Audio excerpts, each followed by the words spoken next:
We've got reds, we've got yellows, oranges, maybe throw in a ghost story or two, and what do you have? That's right, the best fall hikes in New England. Let's do this. And you're going to want to stick around to the end because I give you my favorite hike that you've probably never heard of. Oh. Ah. Here we go. Number 1, Middle Sugarloaf Mountain.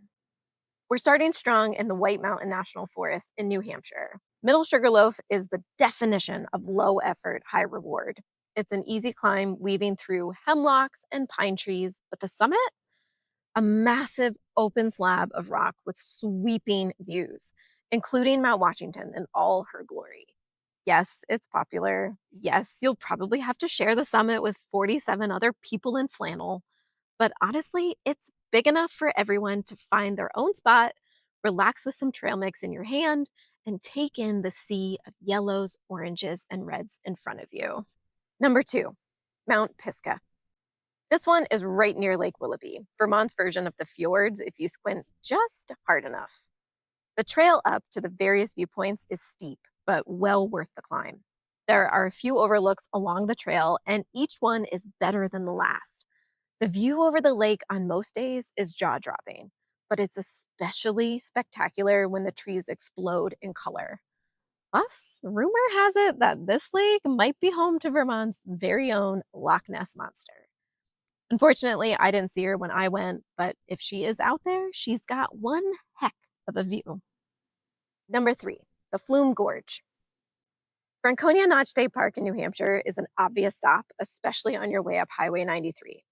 The place is packed in the summer with wall to wall tourists in flip flops. But on misty autumnal mornings, it's practically deserted. Instead of wailing children and bustling footsteps of visitors, you'll hear the roar of the water through the gorge and the drops coming off its steep canyon walls. You might even feel like you've stepped straight into a moody New England novel. So bring a raincoat, definitely a camera, and get ready for one of the most majestic views of New England. Number 4, Saco Heath Preserve. Okay, time for something totally different. Instead of mountains, you're walking a rainbow boardwalk through a rare peatland when you set foot at the Saco Heath Preserve in southern Maine. In the fall, the plants here turn a wild crimson red. It's like nature swapped her palette from gold to garnet, and I am here for it every time. This trail is short, flat, and accessible for most abilities, making it a perfect fall hike. So if you're craving something a bit more unique, this trail might be it. Number 5, Pilfershire Abandoned Town Trail. Now we're getting spooky. Deep in north central Connecticut lies Pilfershire, an 18th century village that, well, just vanished. The residents up and left in a hurry, leaving behind stone foundations, cellars, and a whole lot of creepy energy. Some say fire drove them out. Others whisper about murder, madness, or even witchcraft, which, let's be honest, back then usually meant a woman dared to read a book. My personal favorite theory, though, fairies. Fairies drove them insane and chased them from town. When I hiked it, I swear I felt something watching. I don't say that lightly. I've been on hundreds of trails, but this one, it definitely gave off major you're not alone vibes. So maybe skip this one at dusk, unless, of course, that's your thing. Number 6, Hayfield Trail and the Ramtail Mill Legend. Let's stay spooky for a sec. Rhode Island's Hayfield Trail loops through grassy paths and old mill ruins. And even at one point along the trail, there's a rusty bucket hanging from a tree. I don't know who put it there, and I'm not going to ask questions. And while the Hayfield property isn't necessarily known for its hauntings, the area is tied to the Ramtail Mill ghost. And that person goes by the name Peleg Walker. He was a factory worker who still punches in even after death.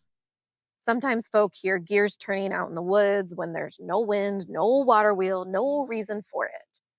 When I was there, you could feel an eerie vibe in the air, and it was one that I wasn't going to stick around for. So if you happen to hear anything when you head out on this trail, maybe it would be best just to say, good shift, buddy, and then just keep on walking. Number 7, the long trail near Bennington. One more creepy one before we get back to the fun autumn colors. If you thought the last one was creepy, buckle up for this one. The long trail runs the entire length of Vermont, but it's the section around Bennington that might give you some fright. It runs right through the infamous Bennington Triangle, just like the Bermuda Triangle, where people, and I mean multiple people, have disappeared without a trace. Hikers, college students, even a guy who vanished off a bus. I backpacked this section solo only once. Big mistake. Something was scratching my tent the entire night, and it wasn't like a polite raccoon scratch. It was the kind that makes you hold your pee till sunrise. I packed up at first light and noped right out of there. The moral of the story, don't hike the Bennington Triangle alone unless you're auditioning for a true crime podcast. Number 8, Blueberry Ledges. Whew. Let's lighten it back up. Blueberry Ledges in Baxter State Park in Maine is one of these hikes that's pure autumn magic. The trail winds through golden aspens and fiery maples, then opens onto smooth ledges beside the water. And yes, there are actual blueberry bushes, and they turn the deepest red in the fall.